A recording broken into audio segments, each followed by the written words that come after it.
السلام علیکم بیٹا۔ نظم حمد آپ کی سال دوم کی پہلی نظم ہے۔ اللہ تعالیٰ کی تسبیح و تقدیس اور عظمت و بزرگی کا بیان نظم کہلاتی ہے۔ نظم کے شاعر ظفر علی خان ہیں۔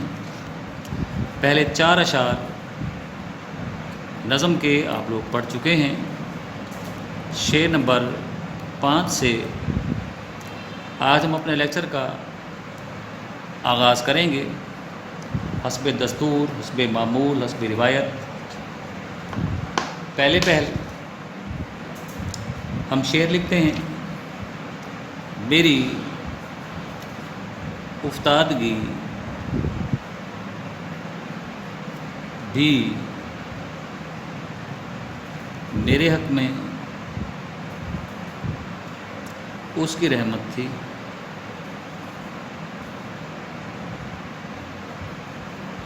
کہ گرتے گرتے بھی میں نے لیا دامن ہے تھام اس کا۔ افتادگی شعر کا مرکزی نقطہ ہے۔ مصیبت میں پڑنا، افتاد ٹوٹنا آپ نے سنا ہوگا، وہی افتادگی ہے۔ مصیبت میں پڑنا، رحمت یہاں مہربانی ہو گئی، لطف و کرم ہو گیا، عنایت ہو گئی۔ دامن تھام اس کا اللہ تعالیٰ ہو گئے۔ اے خدائے رحمان و رحیم، میرا مصیبت میں پڑنا خود میرے لیے کسی رحمت سے کم ثابت نہ ہوا، کیونکہ اس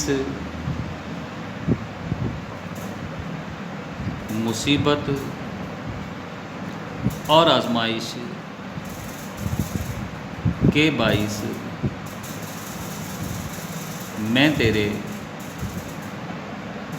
قریب تر ہو گیا،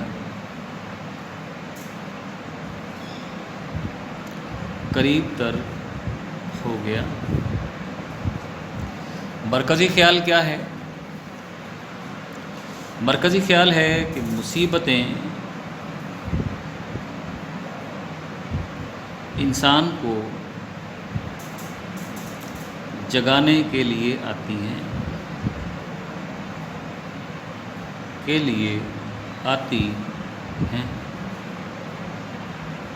یہ اس کا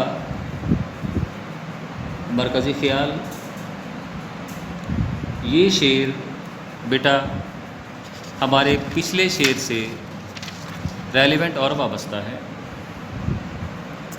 پچھلے شعر میں شاعر نے بتایا کہ غلطی کرنا انسان کی سرشت اور جبلت میں داخل ہے۔ انسان کائنات کی سب سے شاہکار تخلیق ہے۔ یہ وہ تخلیق ہے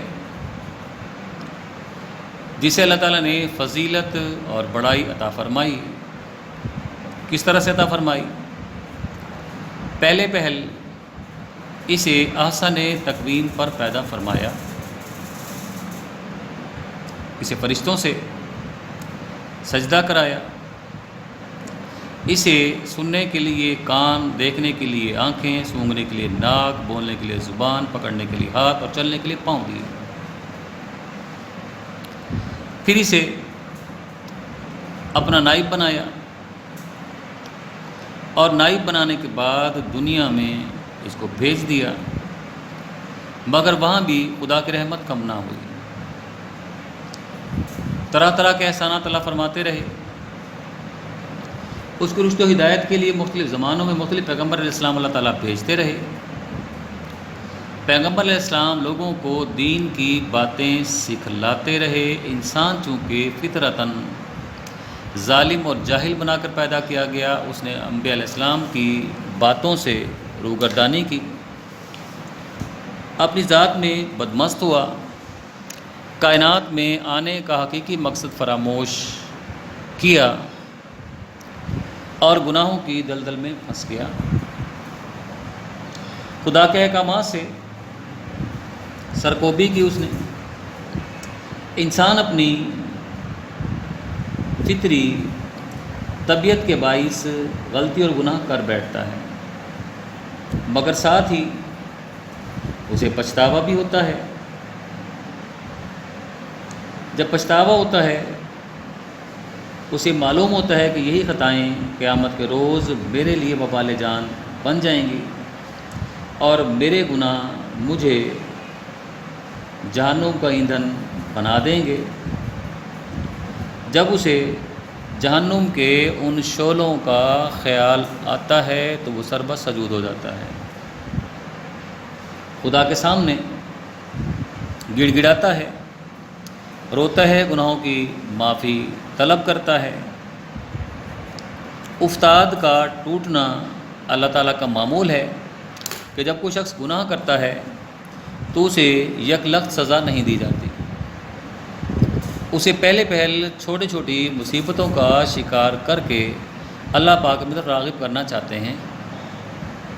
اس کے دل میں اگر خدا سے ذرا سی بھی محبت ہو تو وہ گناہ ترک کر کے خدا کی طرف رغبت اختیار کر لیتا ہے۔ تو شاعر یہاں بتانا چاہتا ہے کہ اے رب العالمین، گناہوں کی سزا ملنا، مصیبت کا شکار ہونا بجائے میرے لیے کسی مصیبت کے تیری رحمت تھی، کیونکہ اگر یہ مصیبت مجھ پر نہ ٹوٹتی تو شاید میں کبھی بھی تیری طرف رغبت اختیار نہ کرتا۔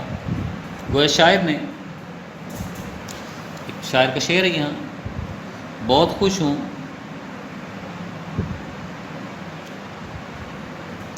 خدا یاد آ رہا ہے اس مصیبت پر میری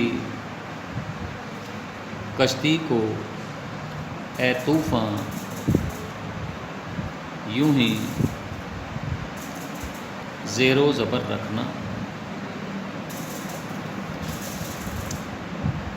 شاعر نے اس مکمل شعر کا مفہوم نکلے گا اپنے دکھوں، پریشانیوں اور غموں آلام کو اپنے لیے رحمت قرار دیا۔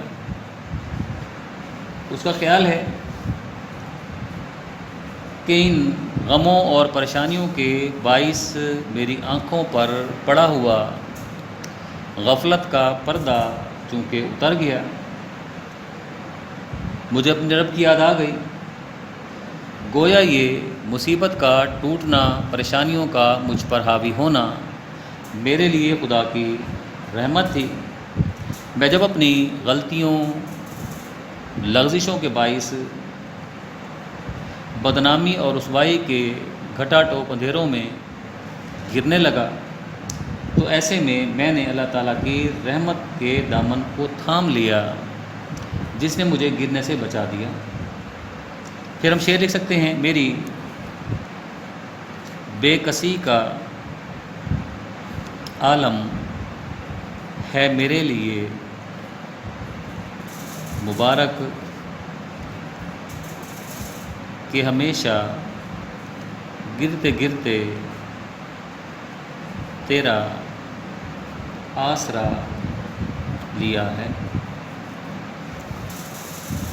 اصل میں انسان فطرتاً کمزور ہے وہ دنیا کی کامیابی کو حقیقی کامیابی سمجھ بیٹھتا ہے، دنیا کے لیے تگ و دو کرتا ہے، کوشش کرتا ہے، بھاگ دوڑ کرتا ہے، اور ایسے میں وہ یاد الہی سے غفلت اختیار کر لیتا ہے۔ پھر خدا کی رحمت جوش میں آتی ہے، اللہ کی رحمت جوش میں آتی ہے، انسان کسی دکھ یا تکلیف کا شکار ہوتا ہے تو انسانی فطرت ہے کہ وہ پہلے پہل خود اس دکھ یا غم سے نکلنے کی کوشش کرتا ہے، اور جب وہ نہیں نکل سکتا پھر وہ اپنے اعزاء سے، اپنے اقربا سے، اپنے رشتہ داروں سے مدد مانگتا ہے، اور جب وہ اس میں بھی ناکام ہو جاتا ہے تو پھر ایسے میں بے اختیار وہ خدا کی راہ میں سجدہ ریز ہو جاتا ہے، ندامت کے آنسو بہاتا ہے، تو کامیابی اس کا مقدر بن جاتی ہے۔ اللہ کی مرضی اور منشا بھی یہی ہے کہ انسان غلطی کر کے اس پہ ڈٹ نہ جائے، بلکہ اس پر چند قطرے ندامت کے آنسوؤں کے اگر وہ بہا لے تو وہ اپنی دنیا اور آخرت دونوں بہتر کر سکتا ہے۔ علامہ اقبال کا ایک شعر ہے، بڑا خوبصورت شعر ہے، موتی سمجھ کے شان کریمی نے چن لیے، قطرے جو تھے میرے ارک انفعال آنسوؤں کے قطرے ہو گئے، انفعال کے ارک انفعال آنسو ہو گئے یا آنسوؤں کے قطرے ہو گئے۔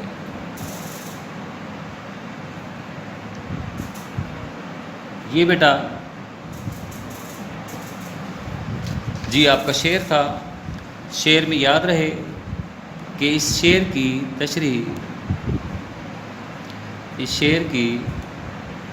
تشریح مکمل شعر کا مفہوم نکال کے کی جائے گی، کیونکہ یہ پورا شعر ایک مکمل مفہوم رکھتا ہے۔ بیٹے پہلے 5 اشعار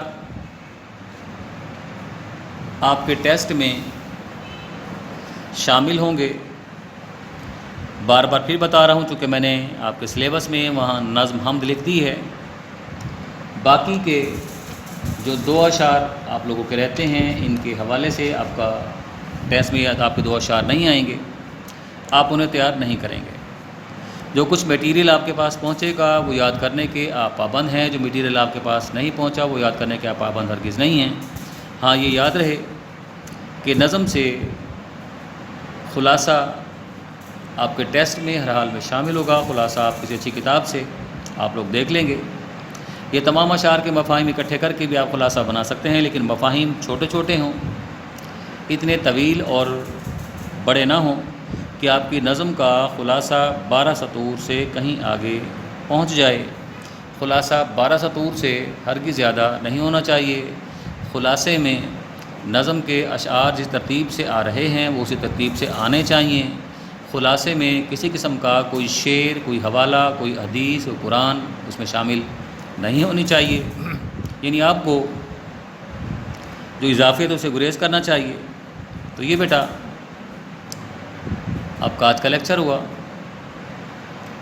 اگلے لیکچر کے ساتھ پھر آپ لوگوں سے ملاقات ہوگی۔ اجازت دیجیے، اللہ حافظ۔